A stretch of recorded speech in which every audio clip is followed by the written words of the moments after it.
Welcome to the Matchmaker Mentor Podcast, the show where aspiring and experienced matchmakers come to sharpen their skills, grow their businesses, and elevate the matchmaking industry.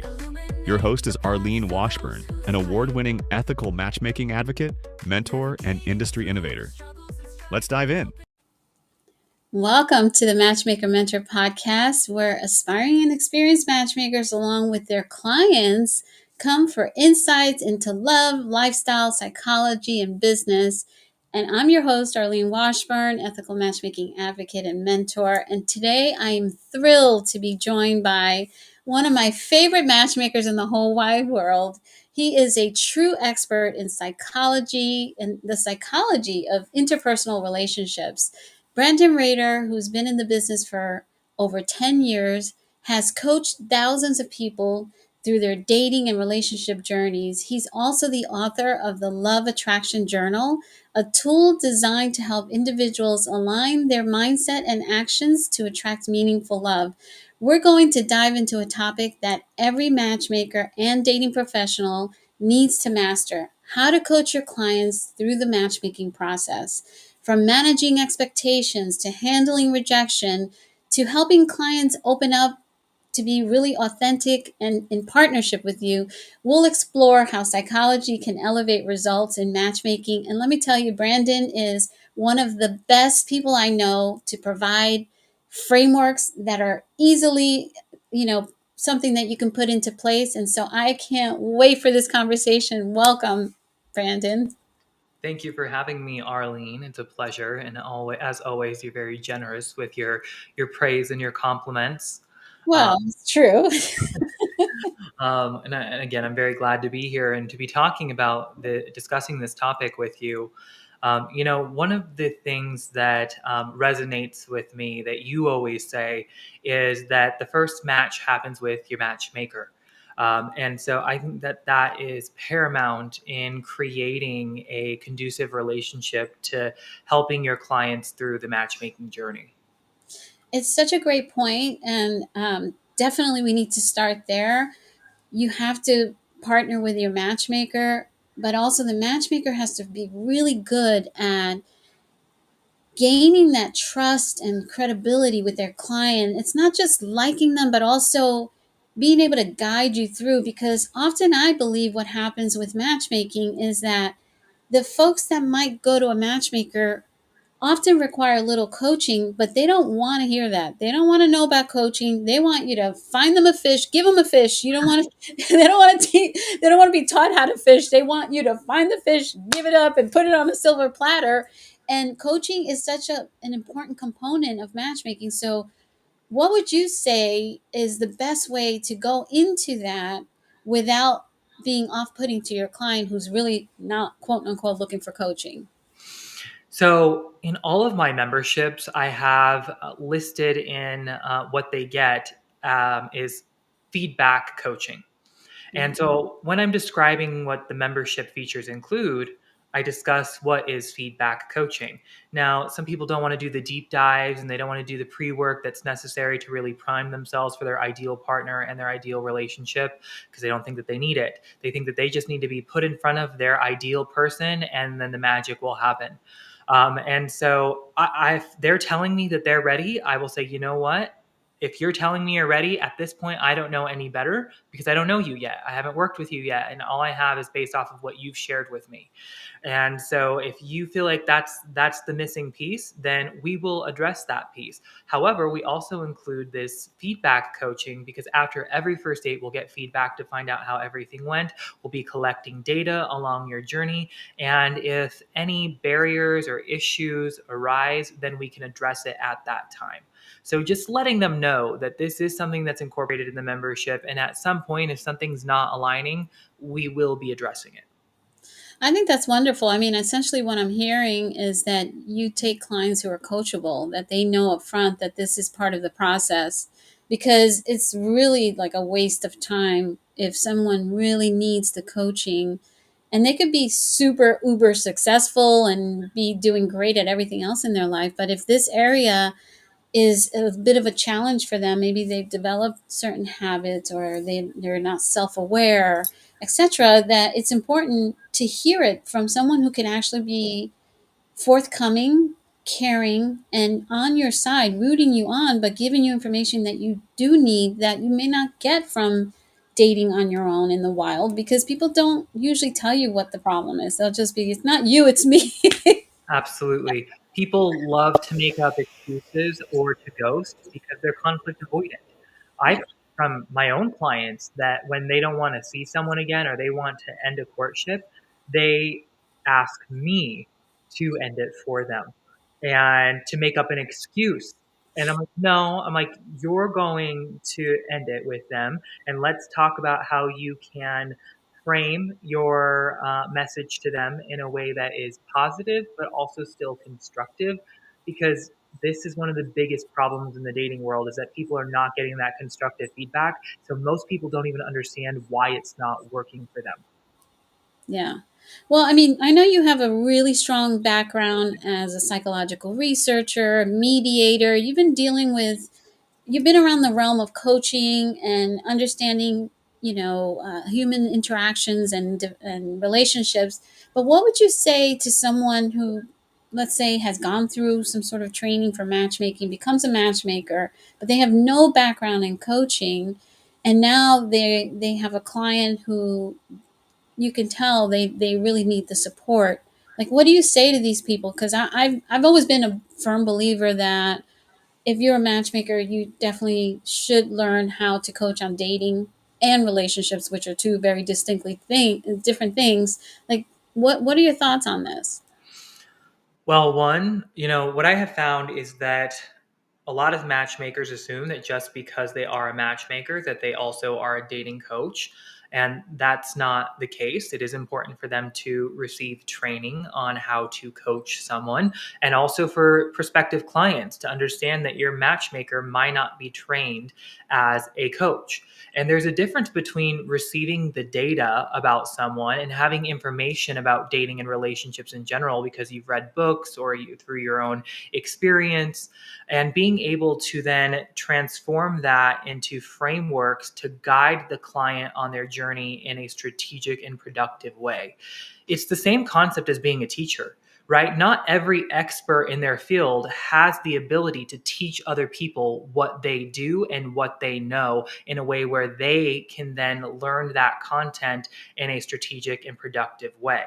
Like it's a very specific skill set to be able to teach someone. And in fact, there's entire degrees on teaching people how to be teachers.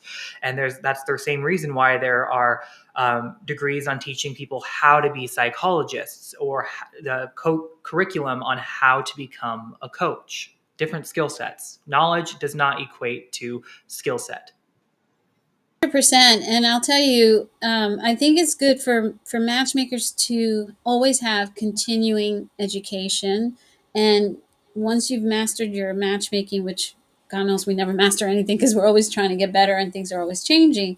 But considering learning about how to coach and what different areas of coaching, because you're going to hit these challenges. And what would you say to a matchmaker who is now dealing with a very upset client who is lashing out? And we know this, if you've been in matchmaking long enough, you know that there's a lot of heartache and disappointment that happens with clients, and they will turn it on you because you're the person listening to them. How do you navigate that to be able to support them and not put yourself in the mix? Because I think that's the one of the key components is taking yourself out of the equation, even though they're lashing out at you. Right. Well, one simple approach is, well, the first thing a matchmaker needs to do is ask themselves, do I want to also be a coach? Now, that doesn't mean that they can't provide little tips and recommendations along the journey, but there's a difference between providing some general tips and recommendations to full coaching. And so a matchmaker should ask themselves, do I want to do both? And if so, then they need to receive training on it. A simple alternative is hire somebody who is a coach. I actually work as a coach as well for other matchmakers. and I have contracts with other matchmaking companies just doing coaching, because some matchmakers don't want to do the coaching. Even if they know how, they might not want to, because they have too many matchmaking clients. They just, have too many, they're not at capacity. They don't have the capacity to do both. Also, I think that it's important for matchmakers to understand that your clients might not be receptive to your coaching as a matchmaker, because they might perceive it as you trying to justify your matches to them versus genuinely trying to coach the client into being in a relationship with someone that's going to last. That is such a great point. And to some degree, I think it's often advisable to have a separate coach. Even if you're good at it, even if you do it yourself, it might be helpful in some instances to have that as a separate individual doing it versus you, because that's such a great point that they're going to think that you're just trying to get them to, accept the matches that you're providing or blame them. And, one thing that I loved about what you said is that if someone thinks that they don't need coaching, that you meet them where they are. You don't impose, you don't push it on them. You're like, okay, let's try that. And if it doesn't work, they themselves recognize, and I think that is the sign of a really good coach, is meeting people where they are and then getting them to recognize what their needs are. And yeah, there are some cases where people just need a match because they're too busy, they're running a company, they're running around, they're flying all over the place, they're great with, if they have a relationship but they just don't have the time to seek one, and they go to a matchmaker for that reason. Absolutely. And also, needing a little coaching doesn't make you wrong or that there's something wrong with you. It's just, you know, if you've been out of the game, if you've been married for 20 years and all of a sudden you're dating all over again, it's like a whole new world.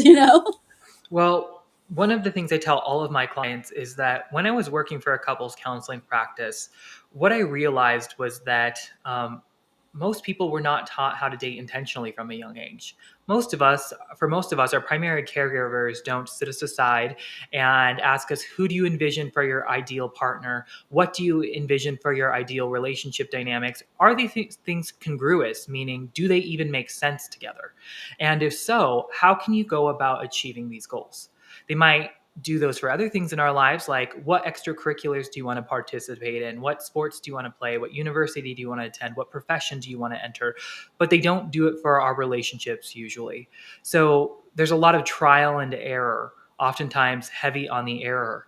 And what I had realized was that a lot of people who ended up in couples counseling practice, it wasn't because they were bad people. It wasn't because they made necessarily the wrong choice. It's because they weren't taught the dating skills to date intentionally. And even if they did meet somebody who, let's say, could be a good long-term match, they weren't taught the interpersonal relationship skills to build and sustain long-term relationships. So I think everybody could benefit from coaching on interpersonal relationship skills. And yeah, while we're talking about that, let's also make the distinction about, therapy versus coaching, because I feel that sometimes people look at having a coach as like almost like having a therapist, and they're distinctly different. So I would love for you to expand a little bit on that, so it's very clear to folks that they're totally different concepts and approaches, etc. Yes, and on that same note, I've worked with a lot of clients who have told me that they've worked with a therapist. And so then that means that they are dating ready, they're relationship ready. But again, there's distinctions between coaching and counseling. And the biggest difference is that your therapist is going to give you tools to help you come to your own realizations, to help you better understand yourself, maybe to understand your history, to identify your strengths and weaknesses. But their job is not to teach you how to date. They don't give you a lot of real world application. They might give you tools on how to, let's say, manage your emotions, or how to regulate your emotions in stressful situations, how to cope with depression or other psychological disorders. But most of them are not allowed to tell you, okay, here is how you date. And here is all, there's also a code of ethics that prevents the matchmaker from really stepping into the lives of their clients and telling them what to do. Mhm. So I perceive coaching as the person who's able to cross that barrier. They're able to step more into the client's lives and actually guide them step by step on what to do. Now, that doesn't mean that they can't help them, give them the tools and resources to do things on their own. It just means that they can take things a step further and actually be in stride with the clients and help guide them on their journey.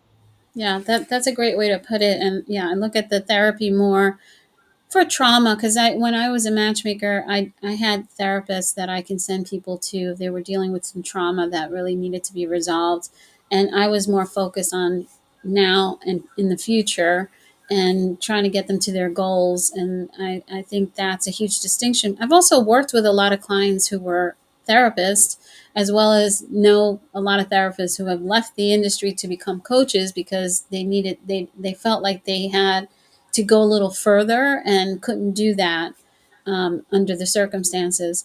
So you talked about this really important topic of not learning how to date or be in relationships because it's not taught to you. And in fact, what you model often is not ideal for you to be successful. Let's give people some frameworks. I know you have a framework for everything, which is what I love about you.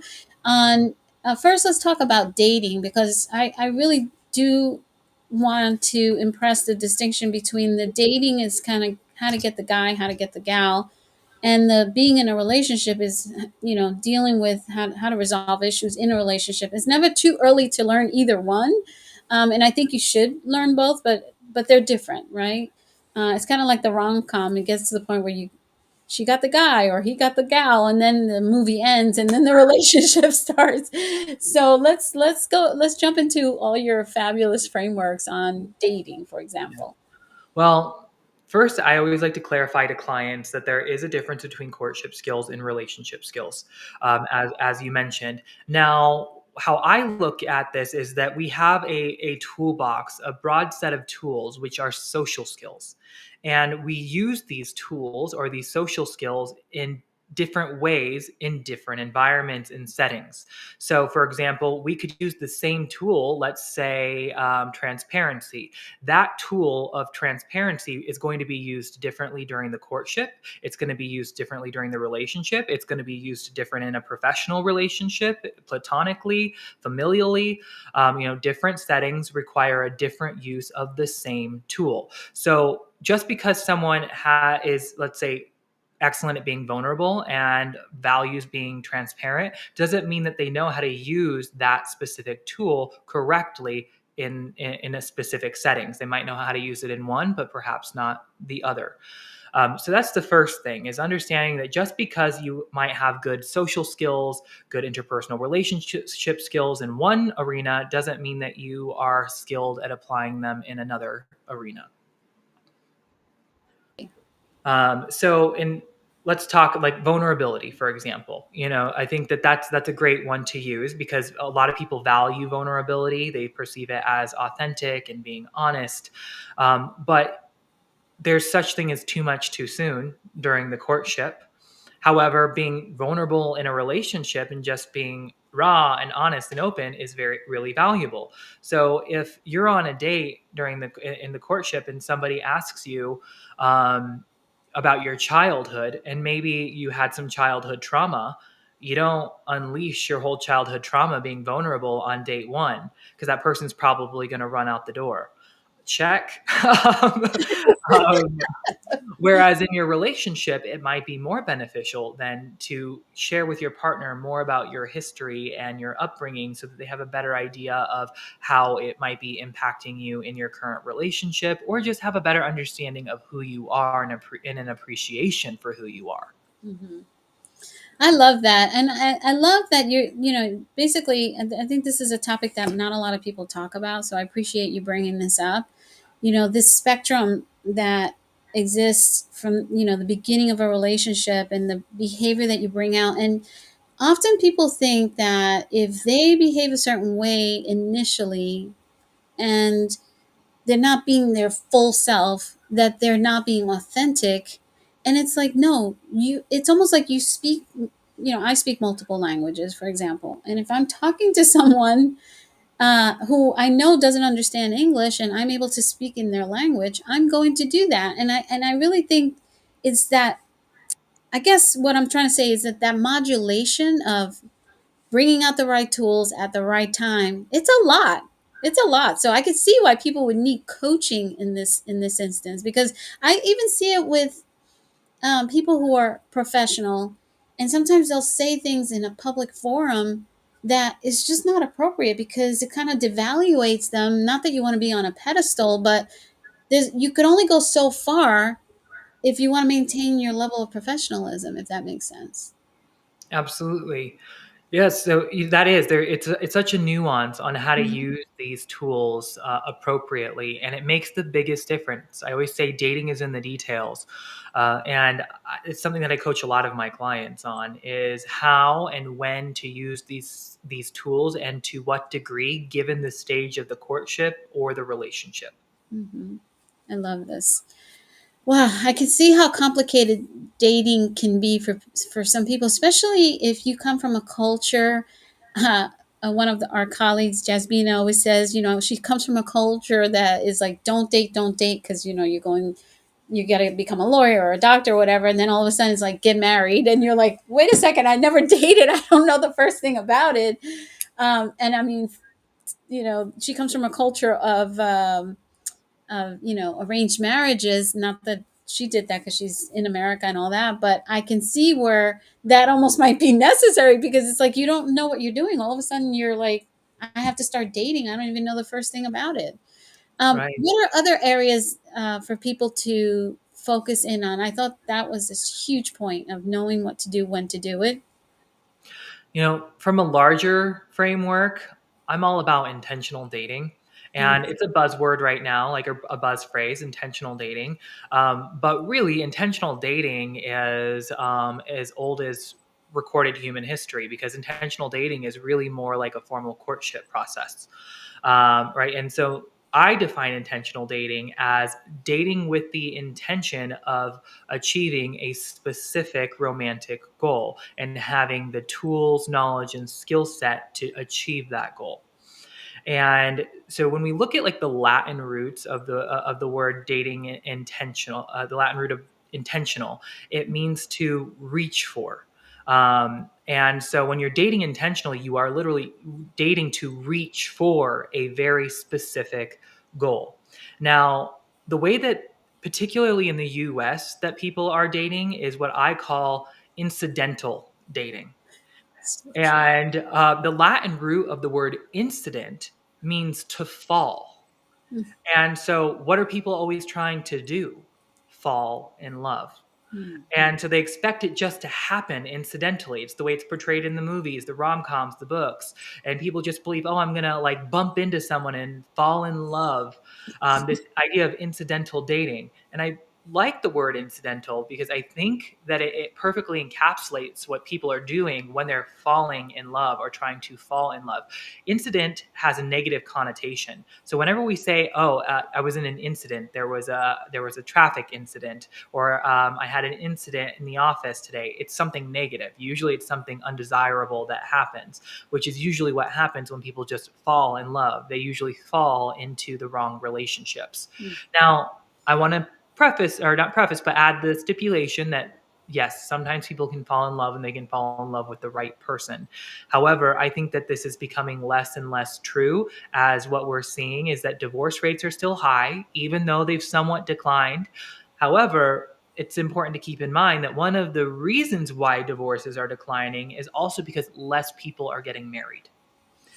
Yes. And the cost of living. When the cost of living goes up, it's because there's a financial, gain in being married. Oh my gosh. Well, first of all, you gave me goosebump when you described everything you just said, because I thought that was so profound and so on point. And I love the distinction of those two words. What do you say to clients when they come to you with a shopping list of all the things that they need from someone? I mean, the fact that they even need to get from someone, because I feel like I look at relationships where you're not going there to get, you're going to give. And then if it's a mutual giving and not one is a taker, the other one's a giver, it turns out pretty good. But a lot of times I think people are wanting and getting, but anyway, their shopping list. What do you do when someone shows up with that? Well, first, I'd like to say I think that's a beautiful concept, the idea of giving, what you have to give in a relationship. And it's actually a lesson that I learned in my relationship. So I'm, going on, had my 15-year anniversary this year. So going on 16 years. And I remember about the third year in, I had this epiphany that I had never thought about what I have to give in a relationship. I always thought about what I wanted from a person and from a relationship. And I remember we were sitting down at dinner. I was sitting at dinner with my partner, and I said, what do you want from me and from a relationship, and what do you need? I've never asked you that, and I've never thought about like what I have to offer you or what I have to give you. And I've always approached this really selfishly because I've always been focusing on what you have to offer me and what you have to give me, but I've never really thought about what I have to give. And that was a big turning point in my relationship to creating a more healthy relationship dynamic. I think that we're all, pretty much socialized to think that, because we're like, okay, well, I'm alone. I can give myself whatever I need, and therefore, if somebody is coming into my life, they need to add value. But I don't think that people realize the nuance of and the psychology behind when you give, when you do for people, when you volunteer, when anytime that you're giving, that actually oxytocin, dopamine, all that stuff starts to flow through your body. I don't think a lot of people realize that you by giving actually get a lot out of it. Um, and it's interesting because if you have two people that are on the same page about that, it could be very, very harmonious and very glorious. Not to say you're not going to have conflicts, but you're going into it in a different way versus just what can I get. Right. Now, to the shopping list topic, Mhm. I do a lot of things with this. So first, I like to identify like whether there's contradictory dating criteria. And I define contradictory dating criteria as two things that are contradictory and are not likely to be found in one person. And I hear this a lot in dating. Like someone will say, I want someone who is really successful and ambitious and driven, but also like easygoing and has a flexible schedule and not super busy and has a lot of time for a relationship and for me. And I'm like, if they're really driven and ambitious and highly successful, they're going to be really focused on their career. They're going to be focused on their business. They're not going to be easygoing. They're probably going to be goal oriented, which sometimes you can have someone who's a little bit more easygoing, but usually goal oriented people are focused on what needs to get done and how to do it and how to do it in the most efficient way so that they can meet their goals. So that's oftentimes contradictory dating criteria. And so I like to highlight to people that this is contradictory dating criteria, and that when you have this, you're setting yourself up for disappointment and failure. And so you need to be more realistic about what you're looking for and think about what is actually going to be good for you, which is the next step. I recommend that people eliminate what I call specificities of the person. Must be 6 feet tall, must be a certain body size, certain hair color, certain ethnicity, the specifics of the person, even to a certain degree, just random personality traits. Like people throw out arbitrary personality traits, ambitious, driven, funny, humorous, witty, you just throw out all these things. And I'm like, have you actually thought about how these show up in a relationship and how you envision them showing up in your relationship? Most people don't. And so I tell them what you should be focusing on are qualities that a person needs to possess to create your ideal relationship dynamic. So I then tell them, like, what I want you to do is create a day, week, month, year in the life of with this person.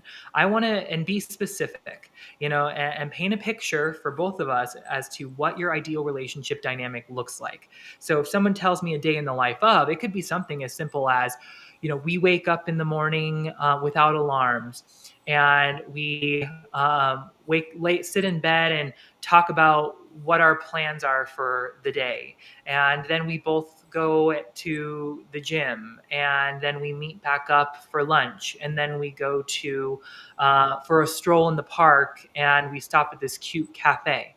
So what this tells me is they want somebody who is more easygoing, who's not super routine oriented. Because if somebody's more routine oriented, they're going to be waking up at the same time, usually with or without an alarm. They're not just going to leisurely sit in bed. They're going to get up, go to the gym at the same time. They're going to have their day mapped out regardless. And if you have a date scheduled with someone, they're going to have that mapped out too. They're going to be like, all right, what are we doing today? Let's get it all planned. Let's make sure we have reservations. It's not just let's go through for a walk in the park and see if we find something. So this starts to paint a picture of the types of qualities that a person really needs to possess to create their ideal relationship dynamic, which may be very different. So somebody says instead, we wake up at the same time, we get some work done, we go to the gym, we meet at lunch, and then we go to this restaurant that we have reservations at that we've both been dying to try and talking about for months. Okay, that tells me that person's routine oriented, they're a planner, they're organized, they're fitness oriented because they're going to the gym even on their day off. And so again, this paints a picture for the types of qualities they should be looking for in a partner, not just fun and humorous and playful and loving and loyal. And I'm like, do these things actually equate to the type of relationship dynamic you want? If not, let's eliminate them.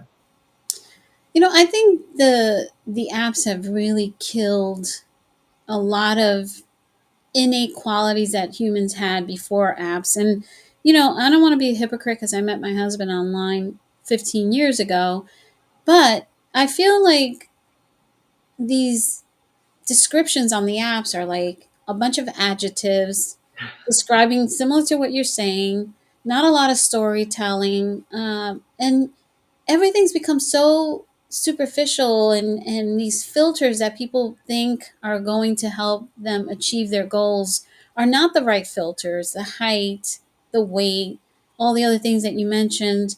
And I'm wondering that if like, I just don't know that the apps are the answer anymore. And I feel that they were very helpful and very useful for a long time. And now I think that it's just created a lot of bad habits with people.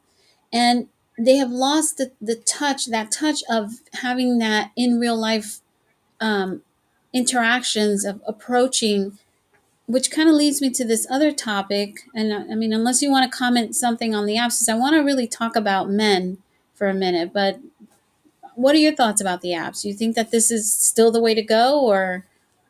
I think that there is benefit to being able to date more efficiently, meaning that if you are a busy professional, you're not working with a matchmaker, that like on your lunch break, you do have the ability to potentially go through and find romantic candidates. I think it gives you access to more people, which again is also beneficial and can be efficient. However, to your point, it's a powerful tool that was put in the hands of millions of people, and no one was taught how to use it appropriately. Mm. So of course there's going to be accidents and misuse and abuse with the use of the tool. Yeah, I love that. Thank you for reframing that, because yes, it is a powerful tool, and in the right hands can be very good. It's the fact that a lot of people are not trained and they're just half-assing it, and therefore having half-ass results. So that is a great point. I don't want to poo-poo the apps, but at the same time, the fact that it's in all these hands, it's like, having a gun in the hands of someone who's not a good person is not going to be a good outcome. Or a car, like, Or a giving, car. we teach people how to drive. Could you imagine putting thousands of people in cars and not teaching them how to drive, and then allowing them all to drive at once and expecting it to not turn out disastrously? I love it. I that just okay for the listeners. That's just a testament to how good you are as a coach, where you were able to make that very quick reframe, and I really appreciate that. I will use that going forward.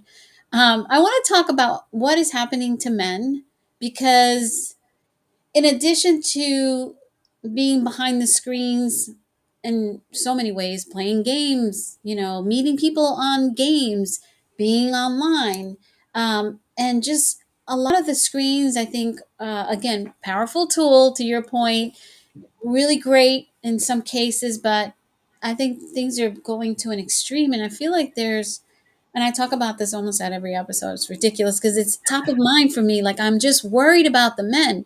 I love men. I want men to be successful. I have a grandson. And I'm finding that there's a big challenge between men and women today and connecting in the heteronormative conversation. What are your thoughts about, like, are you coaching men who are struggling in relationships and stuff? I work with a lot of heterosexual male clients. Actually, most of my clients are heterosexual men and heterosexual women, and I find that they're having similar challenges, but for different reasons. I just talked to one of my male clients earlier today, and we were talking about gestures of chivalry and how a lot of women like certain gestures to demonstrate chivalry. And some of the suggestions that I made him, he's like, wow, that's really old school. He's like, you think that they still like that? That's not too corny or cheesy? And I'm like, no. I was like, women love old school chivalry. It's one of the top things I hear from most women, is even women who are more progressive and maybe left leaning or liberal, they still tell me that they value traditional chivalrous gestures. They don't want the man to assume they need it or tell them what they need and don't need, but they still like it. I would have to agree with that. I'll tell you, like, even today I was talking to, I forget who, maybe it was my daughter, and I was saying, my husband grew up, he's the youngest of seven, and he had all older sisters, and maybe they were like sporty kind of tomboy, and I mean, I was a tomboy too growing up, and I feel like he missed a little bit of the training on how to treat women, like, not how to treat, because he's a great husband and everything, but sometimes if I'm jumping off this cliff here, can you just put out your hand and help me? Just the gestures, not that I can't do it for myself. I was the girl out there with hanging out with the boys in New York, jumping from roof to roof, like I was a total tomboy, and I played basketball and all this. But that's not what I want anymore. I want my husband to be chivalrous, to your point. And sometimes it slips, for him, because I think I really believe it's because he grew up with older sisters who were, bossing him around or whatever. Who knows? But I agree with you. And as a woman, I would agree. Yeah, please open the door. Sometimes I'm walking into a space, and a gentleman will stand there and open the door, and often people just like slam the door in your face. They don't give a shit. A guy, let's say, you're walking right behind him, and he'll just let the door go. And I'm like, what the hell? But see, I would do it too. Like, if I have an older person, or even if it's a guy, like, I would be chivalrous myself. Mm-hmm. And so I agree with you. I think that's a really great point. It's in what I find that a lot of men are struggling with is finding their place in this new power dynamic that women have. So, women are in a seat of, ideally, where they should be an equal power to men.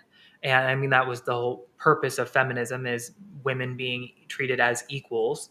And so I find that men sometimes struggle with this mindset, and how do they interact with women while still allowing them to maintain their independence and their autonomy, and treating them as equals while also still behaving in a very traditional way.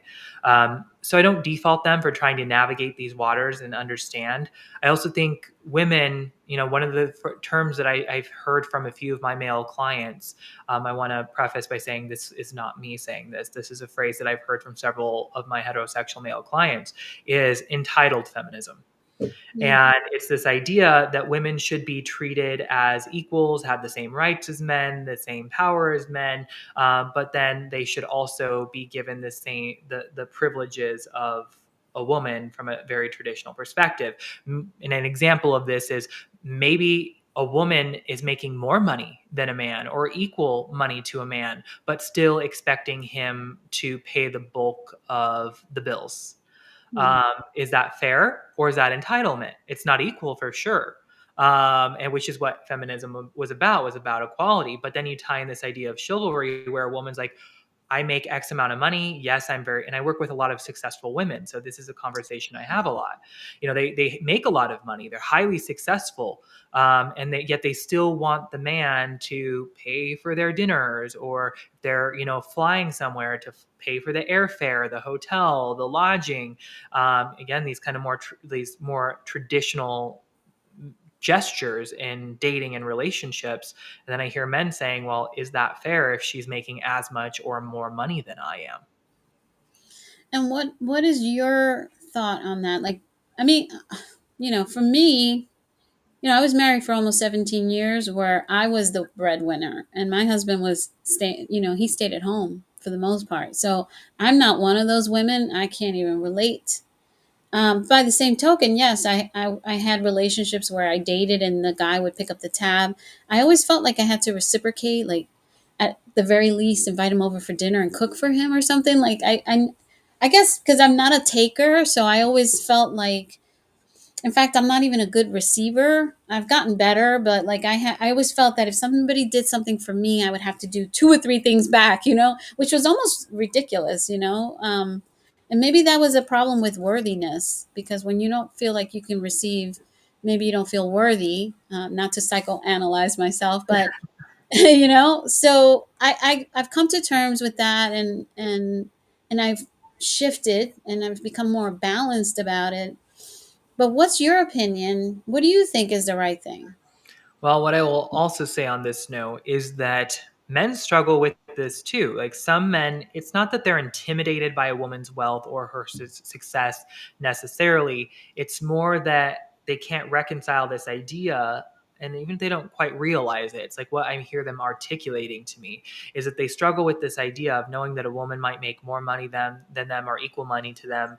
And then they're still paying the bulk of bills, and they struggle with that idea. And so it makes them feel uncomfortable, because they want to be the providers, they want to be the protectors, but then they have to reconcile, well, I'm the main provider here, yet she's making more money than I am. And they also don't feel good with that idea, which this is, from a sociological perspective, men tend to date with the approach of hypogamy, which is dating down. Mm-hmm. And so, meaning that they usually date women who are less successful than them, maybe less educated than them, even from a physical perspective, smaller, weaker, because then it puts them in a more traditional Mm-hmm. role. So I think that these are all new elements that we're navigating. I think that it can be navigated. Now, what I will say, like when working for a couples counseling practice, one of the tools that was recommended was that couples create a joint account. Now, of course, this wouldn't play into the courtship. This is more for the relationship, but they create a shared account. They can keep their own separate accounts, but then they create a joint couples account. And this couples account is what is used for date nights, for travel. Maybe they even have another account for living expenses, and they prorate the contributions to it. So whoever makes, they're each contributing 10% per month of Mm-hmm. whatever they make. And so that's fair. That's equal, and it's equitable. And those are the funds that are used for those specific things. And then if a woman likes the man to be the one who's paying for dinner, well, he can still pull out that card from that joint account for the date nights, and it's still perceived as a chivalrous gesture. Now, I know some women struggle with that. And again, I feel like this is where we go into that territory of maybe entitled feminism, where men are like, well, if she's making more money than me, why am I paying for everything? Why can't we create a joint account and I'm just using the joint account to pay for it?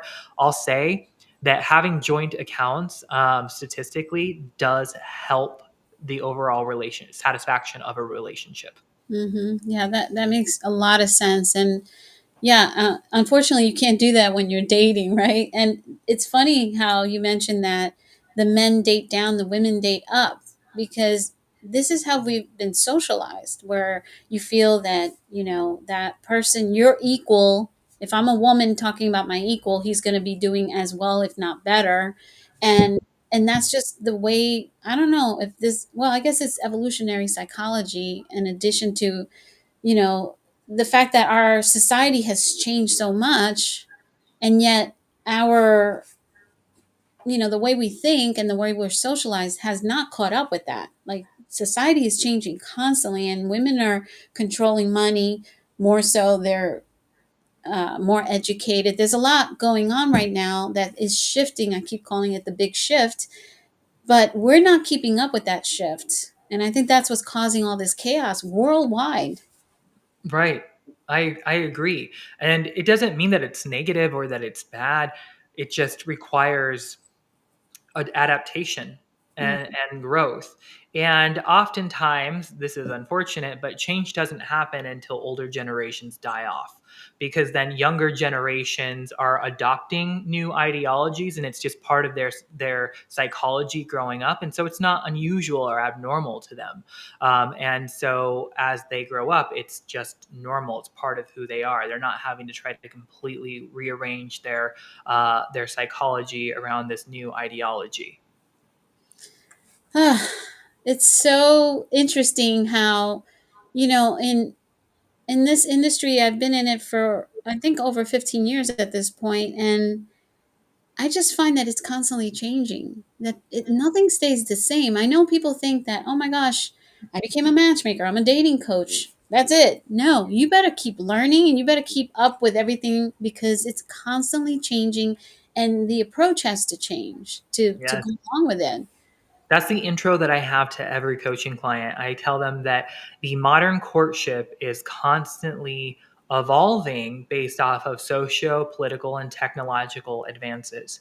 And so, part of what I've done as a psychological researcher, even over the last few years, is research the modern courtship. I've done focus groups on men and women to try to have an understanding of how they perceive the modern courtship. And I've compared the two on how men and women perceive the modern courtship, how men amongst men perceive it, and the women amongst women perceive it. I've done surveys, and I'm constantly taking notes through case studies to try to understand what's happening in the modern courtship. How is it changing? Yeah, I think that's part of what makes you a great coach is that you're, always learning. And I feel like we have that in common among many other things. um, you brought up technology, and I think it's a great segue to talk a little bit about that because aside from the online dating space, we now have AI, we have these bots. In fact, the FTC just brought up a charge against some organization I can't think of off the top of my head because they had these bots that were somewhat emulating a human connection and experience. And there was a concern that maybe children were being fooled into thinking that they were communicating with a human. Mm. And I'm right off the top of my head, I can't think of what the company was, but the Federal Trade Commission just shut those people down. But this is going to be more and more of a thing. I haven't been on an online platform as a online dating in years. So, but I hear constantly that there are bots on these apps and that people are just really frustrated. And so, what are your thoughts about what's happening right now with technology and relationships and people, living through this loneliness epidemic and then now turning to technology? Well, one thing that is already here now, it hasn't caught on in popularity yet, but it's already here. Like AI boyfriends and girlfriends. So people can actually create their an AI boyfriend or girlfriend for them and engage with it on their phone as if it's like a real person. Um, so I think that's wild. And I think to your point, it's one way that people are coping with loneliness. And AI can be so realistic, and to a certain degree, it kind of does have like a mind of its own. And so I think that's wild. I don't know whether that's good or bad. I would want to see some research on, is this truly helping people with loneliness, or is this exacerbating the issue? Is this preventing people from seeking true companionship? I think that would be problematic as well. Or maybe it's motivational. Maybe it's like, you know what? I really am craving this connection, and this has helped me realize how important it is. And so I'm going to go out and find the real thing. I don't know yet. There's not a lot of data on it to understand how it's really impacting the psychology of people. Um, Another aspect of, where AI is entering the world is even with porn. Now they have AI porn where people can create AI porn stars and live out their AI fantasies, which I think is also really problematic. As we know, porn creates a lot of addiction. It causes a lot of strife and negativity, not only in a person's life as an individual, but in their dating life and also in their relationship life. And so now they're adding this new element in there. I think it could be problematic. And let's not even talk about the low birth rate that already exists. It's only going to get worse if people are now having relationships with robots, Ugh. Yes. And again, this is a powerful tool. Like, it's the same way as looking at dating apps. It is a powerful tool that has been put into the hands of thousands of people, but no one is being taught how to use it appropriately. I've even seen people who are putting like AI photos on their dating apps, which now, do I think that this is wrong? Not necessarily, not if the photos are representative of what the person actually looks like. Some AI tools are very good at accuracy, and it is an accurate representation of what the person looks like. Now, I think that they shouldn't only be AI photos. They should have a mix of maybe some real photos, maybe some AI photos. I had a client who was sending me some dating profiles of women, because I asked my clients sometimes to send me photos or profiles of people that they're interested in, and maybe I'll reach out to them on their behalf and vet them, or just get a better idea of what they're attracted to. And he sent me some profiles, and I'm like, AI photo, AI photo, AI photo. And he couldn't tell. Like, he did not know. He's like, I'll have to trust your judgment on that. And then I was like pointing out to him, I'm like, here's how you can kind of like things that you can look for to help identify if it's an AI photo or not. However, a lot of the profiles he sent me, they also had peppered in some real photos too. And I'm like, this is a real photo. This is an AI photo. So if you're basing using the photos to help determine whether or not you're going to reach out to her, look at these photos, not these photos, as your determinant. Yeah, that's incredible. And what are your thoughts about social media? Because I feel like that, again, powerful tool, very helpful to keep up with, what's going on in people's lives if you don't talk to them on a regular basis. Part of why I got on Facebook was when my nephew was in the military. That was the only way we knew that he was okay. And now it's just like people break up over finding out that someone's getting DMs and they're responding to them, or they're liking women's photos and all kinds of stuff. Like, it's bonkers what's going on with social media. And at the same time, I hear people meet their spouses that way too. Right. I think social media is a better tool for online dating than the online dating apps themselves. Okay. Mainly because you get a better idea of who the person is on their social media. They're usually posting more raw, unfiltered content, or they have the ability to reshare posts, or, put in their thoughts. You can get an idea of like what their religious affiliations are, political affiliations, how they view the world. Social media does a good job at giving us a preview into someone's mind and psychology. So I think it's more advantageous than the dating apps themselves. And I know some dating apps like Hinge allow you to attach and connect your Instagram accounts if you want. A lot of people don't do that, but if they do have an Instagram account and they're using Hinge or one of the apps that have that feature, I think they should do that. I do think that there's a lot of benefit to that.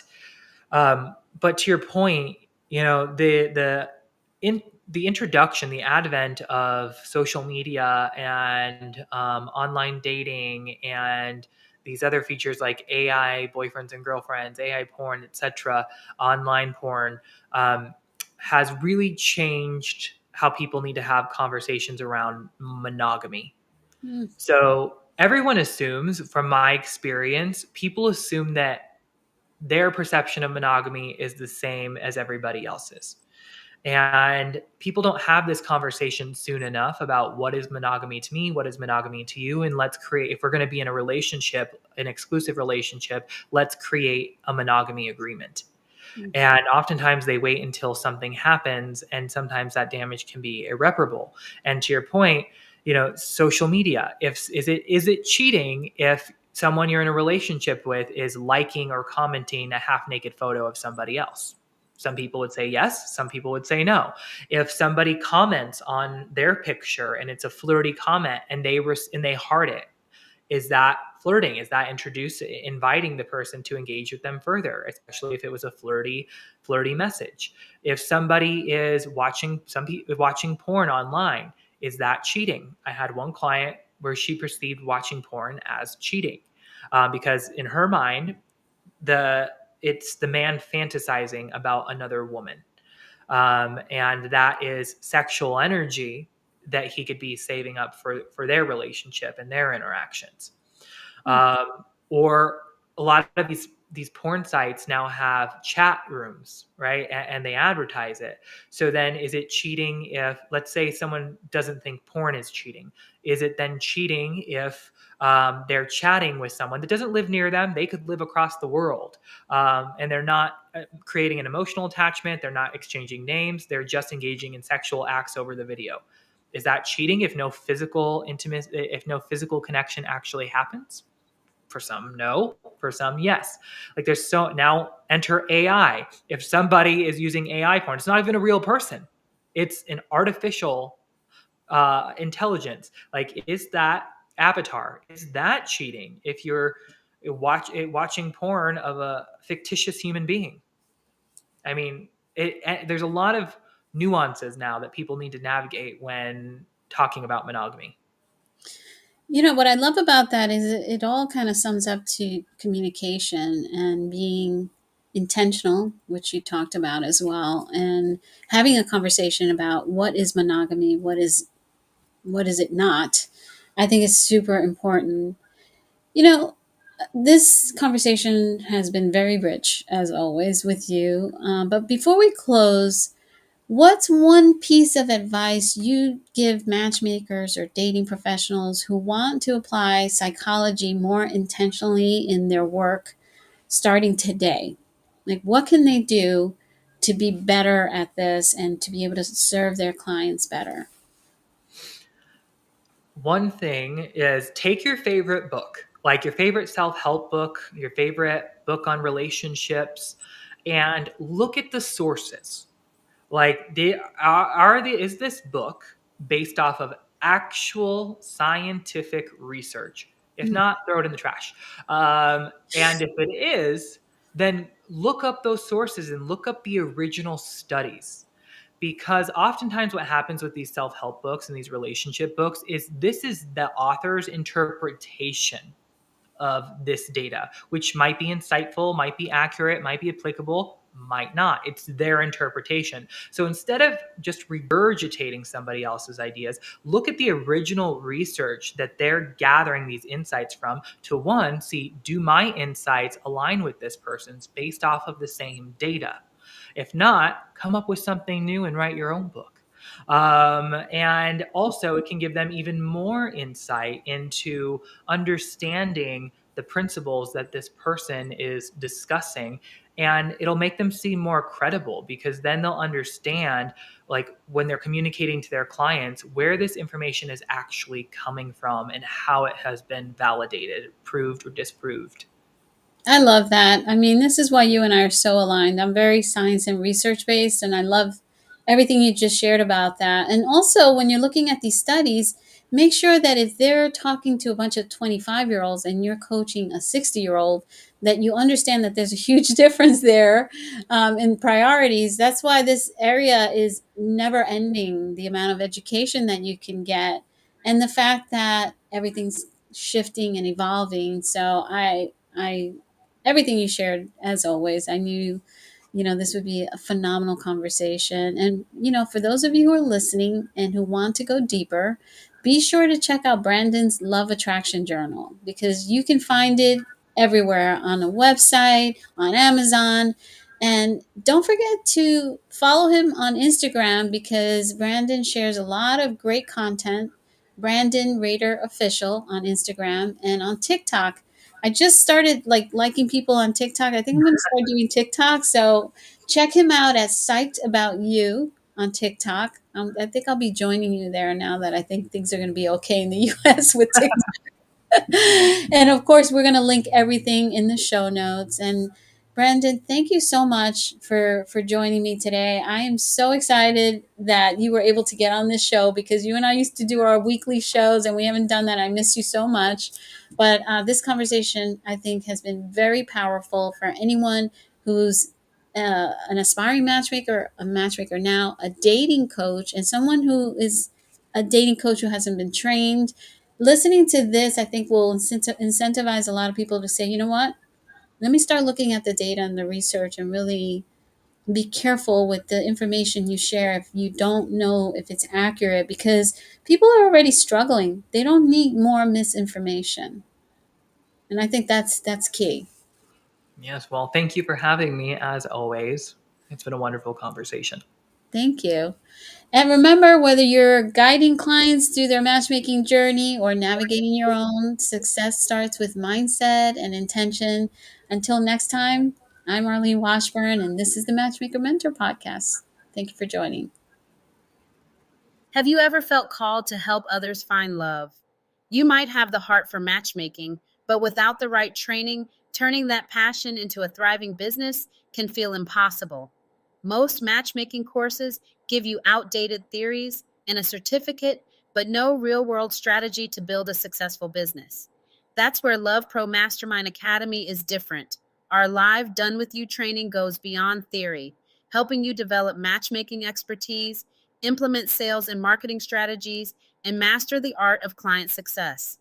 With expert-led instruction, accountability, and a community of like-minded professionals, you'll learn how to identify your niche, attract high-quality clients, create a seamless matchmaking process, grow a sustainable, profitable business. With over a decade of experience, we don't just train matchmakers, we create leaders in the industry. Are you ready to become an LPMA certified matchmaker and build a business that changes lives? Apply today at lovepromastermind.com. Thank you for tuning in to the Matchmaker Mentor Podcast. If you enjoyed this episode, don't forget to subscribe, leave a review, and share it with fellow matchmakers and friends. For more resources, training, and inspiration, visit lovepromastermind.com and follow us on social media. Remember, matchmaking isn't just a career, it's a calling. Let's keep building connections, changing lives, and growing together. Until next time, stay inspired and keep matching.